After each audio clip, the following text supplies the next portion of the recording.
নমস্কাৰ। এতিয়া আহি আছে আমাৰ দীপাৱলী উৎসৱ।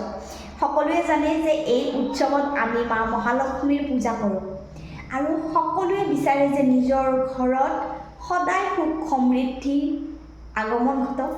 আৰু আপোনালোকে যদি বিচাৰে মহালক্ষ্মী মা যাতে আপোনালোকৰ ঘৰত সদায়ে থাকে, তাৰ কাৰণে আপোনালোকে এতিয়াৰ পৰাই সাজু হোৱা আৰম্ভ কৰক। আপোনালোকে নিজৰ ঘৰখন পৰিষ্কাৰ কৰক। যিটো ৰুম আপোনালোকে বহুত দিনৰ পৰা ব্যৱহাৰ কৰা নাই, সেই ৰুমটো চাফ কৰক। যিবিলাক অলাগতিয়াল বস্তু আছে, সেই অলাগতিয়াল বস্তুবিলাক উলিয়াই দিয়ক।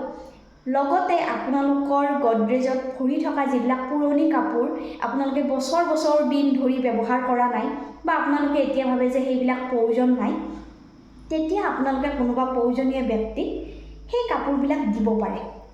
যিমানে আপোনালোকে চাফ চিকুণ হৈ থাকিব, সিমানে আপোনালোকৰ ঘৰত ধন সমৃদ্ধি সুখ আগমন হ'ব। ধন্যবাদ।